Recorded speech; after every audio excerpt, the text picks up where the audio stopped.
Waa'ee gooftaa kana dubbanneen finnu wama xiqqoo ergaa keessa koo jiru isiniif nan hira galgala kana. Keessumattuu carraan irra sin tajaajilu Waaqayyo sanaa kenne abbaa keenya gooftaa keenya Yesuus Kiristoosin guddiseen galateeffadha. Isin namoota Waaqayyoo saba kabajamoo dhiiga gooftaatiin warra bitamtan, warra qulqullooftan, ijoollee Waaqayyoo warra taatan, du'a bara baraa jalaa jireenya bara baraatti kaawwamamtan, baay'ee carroomtanittuu baga gammaddan sinin jechuun barbaada. Carraa baay'een nama qaqqabeera. Warri carraa jireenyaa qaqqabe, warri carraa mootummaa Waaqayyootiif waamaman, du'a bara baraa kan oolan karaa ilma isaa Kiristoos Yesuusin borummoo gara mootummaa Waaqayyootti galuuf jiru. Wangeela Yohaannis boqonnaa 14:6 karaanis dhugaanis jireenyis ana jedhe gooftaan Yesuus. Anaan ala gara mootummaa abbaa kootti kan galu tokko illee hin jiru jedhe. Kiristoos qabaachuun jireenya sababii ta'eefi baga gooftaa qabaattan mee sagalee Waaqayyoo dhaga'uuf kadhata gabaabaa taasisee booddee dubbii Waaqayyoo galgala kana sinii fireen dhumarra waan afurri Waaqayyoo keessa koo fide irratti sinii kadhadha. Hundumni keenya iyyuu kadhanna. Isa jirtuuf isa jiraattu alfaa omeegaa abbaa amanamaa Waaqa dhugaa Waaqa jireenyaa ulfinniif galanni hunduu siif haa ta'u. Kunoo sagalee isaa ergee isaaniin hin fayyise jedhameera. Sagaleen kun oduu durii miti. Sagaleen kun humna of keessaa qaba. Sagaleen kun jireenya namaa geeddara. Sagaleen kun yaa Waaqayyo lafa kufanii nama hin kaasa. Sagaleen kun yaa Waaqayyo dadhabaadhaaf humna hin kenna. Amma yeroo sagalee kee dhageenyu ol samiin yaa Waaqayyo gooftaa sibiraa samiin irratti baname seenaan keenya akka hojjetamu. Yaa Waaqayyo gooftaa beekumsa isa lafarraa qofaaf miti.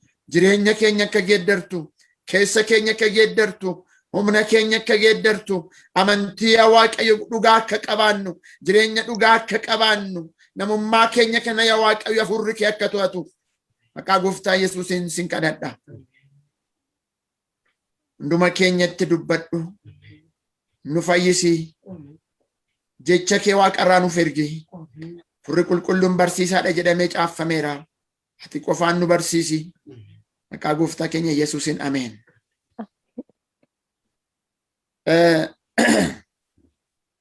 Egaa akkuma beekamu yeroo namatti firu kana bara 2013tti yaaddannoo gooftaa keenya Yesuus Kiristoos sanni du'ee du'a moo'ee ka'e yeroo itti yaaddannu yeroo akka kanaa keessa akka jiru hundumni keenya hin beekna. Waaqayyo baga ittiin sin ga'e jechuun fedha. Baga geessani. Mata dureen irra sagalee Waaqayyoo irratti isiniif qoodu. Dubbiin Waaqayyoo abdiin dukkanaa'e ifeera kan jedhu irratti sin tajaajilu barbaada. Abdiin dukkanaa'e ifeera isa jedhu mata duree galgala kana wajjin irraa sagalee Waaqayyoo keessaa barannudha. Abdii inni jedhu kun maalinni? Wanti abdii dukkaneessu maalidha? Deebi'ee immoo abdiin akkamitti ifuu danda'a kan jedhu kana qabxii sadan kana keessatti waan muraasa yeroo keenyatti gargaaramee isiniif hiruun barbaada. Abdii gaafa laallu Phaawulos gara warra Roomaatti boqonnaa 12:12 irratti yeroo dubbatu akka kana jedha. Abdii qabdanitti gammadaa, rakkina obsaa, Waaqayyo kadhachuutti immoo cimaa jedha. Abdiin nuti qabnu abdiin dhala namaa namni abdii kan inni qabu isa kamidha? Abdiin jireenyi namaatti boqotu, keessi namaa kan boqotu, namummaa jireenya keenya yookaan immoo eenyummaa keenya kan hojii ergamootaa boqonnaa 12:1 kaaftanii yoo ilaaltan Phaawulos yaa obboloota koo jedha namummaa keessan kana aarsaa dhugaa Waaqayyoof gootanii akka dhiyeessitan jedha. Namummaa inni jedhu kuni lubbuu keenya, hafuura keenya, foon keenya jechuudha. Namummaan kuni, hafuurri kuni yookaan immoo foon keenya kun mana qulqullummaa hafuura waaqayyoo akka ta'e ergaa Qorontos duraa boqonnaa 3:16 gubbaarratti nutti hima. Isin mana qulqullummaa hafuura waaqayyooti. Hafuurri waaqayyoo isin keessa boqota. Hafuurri waaqayyoo namummaa keenya kana keessa gaafa gooftaa Yesuus amannee jalqabnee iddoo hafuurri waaqayyoo yookaan immoo namni waaqayyoo yeroo barreessu ergaa kanarratti maal jedhaa? Chaappeffamtaniittu jedha. Taattimaachuudhaan chaappeffamtaniittu. Chaappaawwan kun kan waaqayyoo ta'uu keenya. Namummaan keenya kun kan mataa keenyaa miti. Kan eenyummaa keenyaa miti. Akka feene kan goonu miti. Ulfina waaqayyootiif kan jiraannudha. Kiristoosiif kan jiraannudha. Hafuurra keenyaan, jireenya keenyaan har'a lafa gubbaarra yeroo muraasa yoo jiraanne illee bara baraaf iddoo jiraannutti kallattii sanatti adeemaa jirra. Kanaaf Kiristoos Yesuus ergamoota boqonnaa 1:9 irratti utuma isaan arganii ol bahee edda du'aa ka'ee booddee Kiristoos sana booddee samii keessaa ergamoota waaqayyoo kan fakkaatan wayyaa adii kan uffatan isaanis samii keessaan dhufanii yaa warra Galiilaa maal ilaaltu isin? Inni isin otoo ilaaltanii asii ol ba'e kun gaaf tokko isin fudhachuudhaaf hin deebi'a jedhe. Maqaan waaqayyoo kan eebbifame haa ta'u. Kanaaf abdiin ni jedhu kuni dhalli namaa abdiin nuti qabnu maali? Raajii Isaayyaas boqonnaa 9 irratti lakkoofsa 6 kaafnee gaafa laallu Isaayyaas boqonnaa 9 lakkoofsa 6 gubbaarratti abdiin dhala namaa raajichi Isaayyaas yeroo dubbatu akka kana jedhe. Mee kutaa kana dubbifannaa warri kitaaba qulqulluu qabdanis nu wajjin ta'aatii ilaalaa kutaa kana. Otoo Kiristoos hin dhalatiin dura karaa raajichaatiin kan dubbatame sagaleen kun mucaan nuuf dhalateera, ilmi nuuf kennameera. Humni mootummaa isaa gatiittii isaa irra jira. Maqaan isaa gorsaa, dinqii, waaqayyo jabaa, abbaa bara baraa, hangafa nagaa hin jedhama jedhee waan hedduu kaa'e. Inni kuni dhalachuudhaaf jiru abdii namoota du'a kana oolchu. Sababii karaa Addaamiin duuti gara biyya lafaa adda dhufeeti. Kiristoos ilmi waaqayyoo dhufee deebi'ee cubbuu kanaaf du'ee aarsaa akka inni ta'u, rakkina akka inni fudhatu, dhiphina akka inni fudhatu, qooda namni gatii baasuu hin dandeenye waaqayyoo ofii isaatii karoora jireenyaa dhala namaaf akka inni qopheesse argina. Kanaaf dhalachuu kana immoo wangeela Luqaas boqonnaa 2:10tti boqonnaa 2 lakkoofsa 10-12tti gaafa laallu deebi'ee Kiristoos dhalachuu isaa argina. Abdiin kun inni kaleessa karaa raajii dubbatame kun Kiristoos hin dhalate. Nama hundumaaf kan ta'u jedhee ergamichi Gabri'eel dhaqee tiksoonni lafa isaanitti horii eeganitti ifti guyyaa irratti deebi'ee ife. Ifti inni irra caalu inni dukkana namaa ibsu ife. Sana booddee akka kana jedhe har'a magaalaa Daawit keessatti qoricha kan ta'e Kiristoos dhalateera. Laala abdiin gara biyya lafa kanaa yeroo dhufu argina. Isaayyaas irrattis boqonnaa 6 irratti immoo deebinee gaafa laallu sabni dukkana keessa deemaa ture ifa arge. Ifti kuni Kiristoos ilma waaqayyoo akka ta'e caafni qulqulluun kutaa bal'aatti yeroo dheeraa yoo nutti fudhate illee isa kana amma waa'ee ifaan kaasu moor garuu jireenya namaatiif abdiin ifa dukkana namaa ibsu kun Kiristoos ta'uusaa nutti hima. Kanaaf abdiin kuni abdiin dhala namaa, abdiin uumama, abdiin waan hundumaa, abdiin dachee, abdiin samii, abdiin wanti pilaanetoota yookaan immoo ardiiwwan isa mul'atu isa nuti beeknuuf isa nuti hin beekne isa waaqayyo tolche kana hundumaaf abdiin ilma waaqayyo qofa. Abdiin kuni edda dhalatee booddee gara lafaa edda dhufee booddee Maariyaam durbarraan dhufee hafuurri waaqayyo ishee keessa ture dhalatee gara lafa kanaatti edda dhufee booddee hojii dinqii isa jalqabaa ifa addaa hojii gurguddaa akka inni hojjete macaafni qulqulluun keenya ragaa nu keessaa hojii yeroo itti inni gooftaan keenya Yesuus tajaajila jalqabe wangeela Yohaannis boqonnaa 2 irratti yeroo itti inni bishaan cidha Galiilaa irratti argame dinqii isa jalqabaa ajaa'iba jalqabaa hojii ajaa'ibsiisaa humna namaatti kan hin danda'amne bishaan gara daadhiitti geeddare. Bishaan dhandhama biraan qabu bishaanuma mi'aayee hin beeku wanti biraa yoo itti makame malee wanti biraa hojjetame hin beeku kan sin ajaa'ibu Waaqayyo ilma isaa tokkicha kan nuuf kenne bushaa jireenya keenya mi'eessuudhaaf ilmi Waaqayyo Waaqarra abdii namoota abdii waan hundumaa ta'e gara lafa kanaa dhufe. Bishaan kana yeroo jalqabaatiif cidha san keessatti argame akka nama dadhaba, akka nama waamame, akka nama waamicha dhaqe, akka nama nyaatee galu, akka nama fixee galutti dhaqee taa'ee ture. Garuu wanti itti jalaa dhume waan namaa kennan hin dhabani, duwwaa ta'e, jireenyi isaanii duwwaa ta'e, waan baasanii kennan dhabe, warri keessummeessan, warri achi waa fidan jedham hundu ol dacha'ee taa'e. Gaaf sana Maariyaam waan tokko jetteeni waan inni jedhu godhaa jette. Fira koo warrayyuu waan inni godhu warri godhan dinqiif ajaa'iba Waaqayyoorra duwwaan isaanii dhumeera gaafa jedhan itti fufanii jiraachuu danda'aniif. Bara keenya Waaqayyo waan umuriin isaanii dhibeedhaan kan jalaa dhume, rakkinaan kan jalaa dhume, HIV'n kan jalaa fixe, kaanseriin kan jalaa fixe, dhibeen koronaa dhaloota baay'ee kan fixe irra humna dhiiga Yesuusiin darbinee jiraachaa jirra. Ilma Waaqayyo nu wajjin jiraachuun, mana keenya keessa jiraachuun, abdii waan hundumaa kana qabaachuun keenya har'ayyuu jireenya irraa afaan nu jiraachiseera. Kanaaf abdiin kun dinqii gurguddaa kan inni hojjete hin beeknu. Isa du'ee kaaseera Alaazariin boqonnaa 11 irratti gaafa dhaqxanii ilaaltan Yohaannis. Eddenni tureeti, eddenni du'ee guyyaa 4 booddee dhaqee kaase. Kana qofaa miti bishaan irra miilaan tarkaanfachaa ture. Nama liqimsa kan jedhame irratti Waaqayyo Gooftaan Yesuus Kiristoos ofiisaati bishaan irra deeme. Gaafsan Phexros akka nadhe yaa barsiisaa jedhe akkuma kee anillee bishaan kana irra deemuu kan danda'u na abboomi. Nuyi kan hin dandeenye wanni baay'een kan nu liqimsu. Sorry. Inni nu liqimsuu danda'u gaafa Waaqayyo nutti dabalame, gaafa abboommi Waaqayyo nu keessa jiraate, yerootti Gooftaan keenya inni nu abboometti irra jechuu hin dandeenya.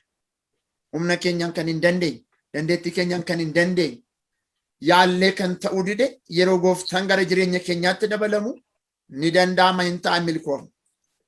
Har'ayyuu jireenya keenya keessa Gooftaan haa jiraatu malee, duwwaa keenya keessa Gooftaan haa jiraatu malee, jiruu keenya keessa Gooftaan haa jiraatu malee, mana keenya keessa Gooftaan haa jiraatu malee, bidiruu keenya keessa Gooftaan haa jiraatu malee, wanti irra jennu wanni nu liqimsuu hin danda'u.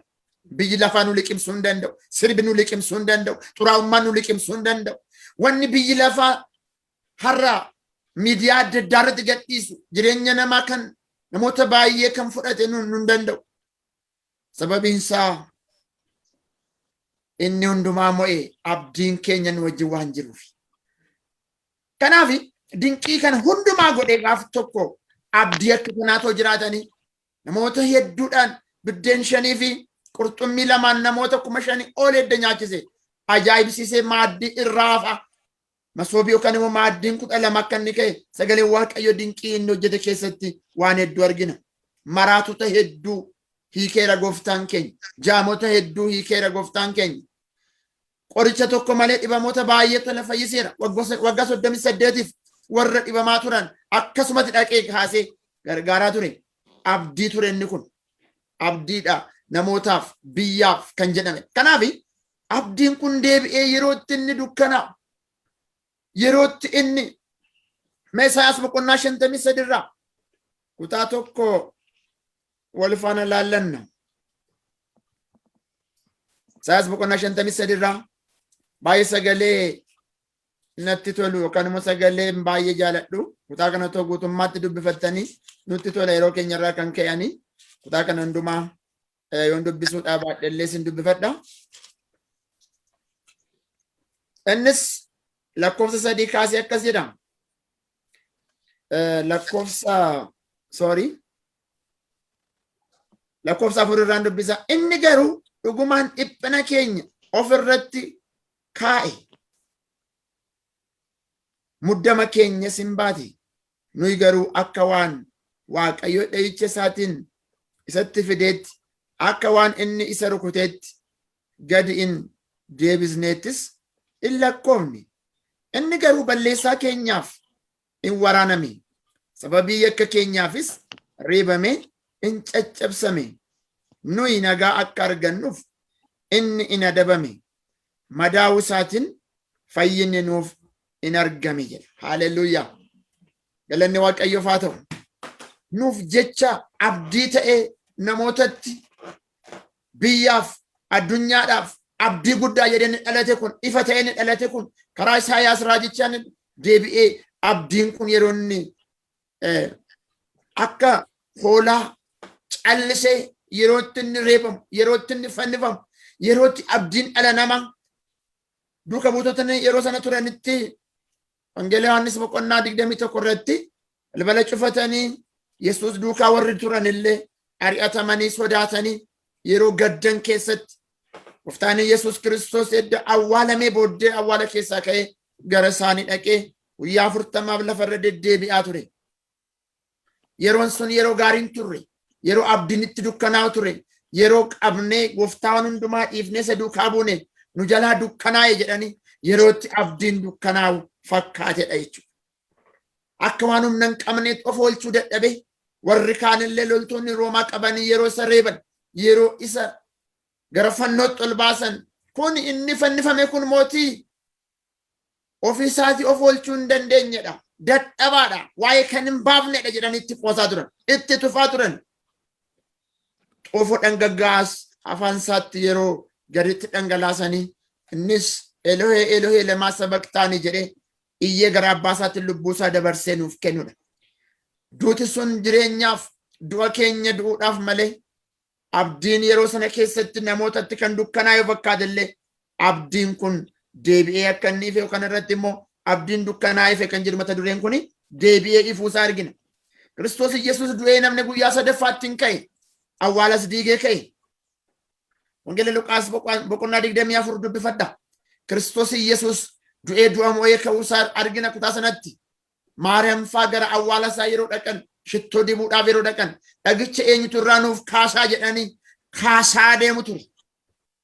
Dhagichi ulfaataadha.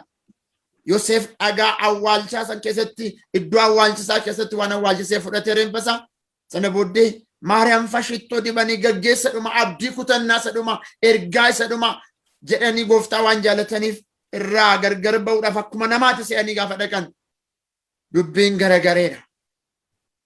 Galanni Waaqayyoof haa ta'u. Hin dhaga'ama. Maqaan Gooftaa keenyaa kan eebbifame haa ta'u. Dubbiin garagaree awwaalichi irraa garagaree ergamaan awwaalicha sana dhagaasa guddaa san gubbaarra taa'ee iddoon awwaalaa irraa fonqolchamee duwwaa taa'ee argame. Maariyaam faayirochi ga'an haalichi bitaatti galeera. Waan godhanis wallaalaniiru. Kiristoos achin jiru hin fudhatanis yaani. Sana booddee ergamichi akka kana jedhe isa jiraataa maaliif du'oota gidduutti barbaaddu sin inni ka'eeraa sin jiru deemaa gara Galiilaatti sin dursa jedhe. Maqaan Waaqayyoo kan eebbifame haa ta'u. Ameen. Sana booddee namoonni kaan coolaganeetoo isaan deemaniiti abdii kutataniitoo isaan deemaniiti abdii godhannee ifee dukkanaa'e jedhaniitoo yaadaniiti jireenya sanaan otoo ta'anii Gooftaan Yesuus Kiristoos deebi'ee karaa irratti isaanuma haasofsiisuu jalqabe. Karaa Imaa'us gubbaarra osoo deemaniiti isaanuma wajjiniin maal taatanii maaliif gadditanii maaliif abdii kutattanii maaliif garaan keessan gadde jennaan ati nama haaraadha eessaa dhufte waa'ee ta'e kana ta'ii ta'e kana hin dhageenye jedhanii isuma haasofsiisaa turani. Gooftichi garuu isaanitti of mul'isee bukkeessa isa waraaname hundumaa argisiise. Toomaas namanu ani du'aa ka'utti namanu jedhee gaaffii guddaa kan kaase duuka buutota keessaa mormii hedduu kan kaasu isa ture. Kanaaf Gooftaan Yesuus Kiristoos kottu laali jedhee eenyummaa isaa bukkeessa isa waraaname hundumaatti argisiise. Sana booddee jecha tokko dubbate Gooftaan lafa sanatti osoo hin argin warri amanan isaan eebbifamoodha jedhe. Kanaaf warri amananii du'aa ka'utti har'allee namoonni baay'een rakkachaa jiru. Abdiin keenya Kiristoos Yesuus malee abdii biraan qabnu firoottan kun. Abdiin kuni yeroo inni itti dukkanaa'e waa'ee abdii sinitti meera Roomee 12 irraa abdiin deebi'ee yeroo itti dukkanaa'e Kiristoos dadhabaa fakkaate akka hoolaatti of oolchuu yeroo dadhabe fakkaate keessatti hattuu wajjin yeroo fannifamu akka namaatti yeroo du'u akka waa'een baafnetti yeroo waan hundumaa callisu yeroo awwaalam yeroo inni awwaala ka'u namoonni awwaala keessa turan hundinuu du'aa ka'aniiru. Yesuus Kiristoos yeroo inni awwaalame keessatti dachee keessa kan turan awwaala keessa kan turan kattaan hin dadayyee awwaala keessa kan turan namoonni hundinuu awwaala keessaa ka'an jedhu. Gadi bu'ee warra Si'ool keessa jiraniif irraa banu yookaan immoo warra itti dukkanaa'e keessaa bane. Kanaaf walitti qabuudhaaf abdiin ife kun edda Kiristoos du'aa ka'ee booddeedha. Guyyaa 40 itti mul'ate tajaajilaa ture. Hojii ergamootaa boqonnaa 1 kaaftanii lakkoofsa 9 kaaftanii gaafa ilaaltan edda guyyaa 40 halkan 40 lafarra ture tajaajilee booddee gooftaan Yesuus utuma isaan arganii gara samiitti ol ba'e. Har'a firoottan koo ergaa du'aa ka'uu yookaan immoo bara 2013 kana keessatti ergaa guddaan natti dhaga'amu maali yoonaan jettan? Kanama Waaqayyo tokkotti wanti isinitti himu yoo jiraate abdii qabaannutti abdiin keenya Kiristoos qofa akka ta'e wanti abdii keenya dukkaneessu biyyi lafaa yaada keenyaatuudhaan jireenyi keenyaatuudhaan arrallee yerootti gammannu jira, yerootti gaddinu jira, yerootti abdii horannu jira, yerootti jabaannee kadhannu jira, yerootti laafnu jira, yerootti mudhugnu jira, yerootti Waaqayyo irraa fagaannu jira, yerootti gara Waaqayyootti siqnu jira. Galgalli kun yeroon kun yerootti Waaqayyootti siqnu akka ta'uuf har'a Waaqayyoon wal faana hin kadhanne. Waaqayyo waa inni gara isaatti akka siqnu barbaada. Macaafni akka kana jedha. Gara Waaqayyootti siqaa isiniif ibsa. Raajii Isaayaas irratti akka kana jedha. Gara Waaqayyootti siqaa innis gara keessanitti siqa. Yoo Waaqayyo dhiiftan innis hin dhiisa. Yoo Waaqayyo wajjin taatan Waaqayyo si wajjin ta'a jedha. Maqaan Waaqayyo keenya kan eebbifame haa ta'u. Kanaaf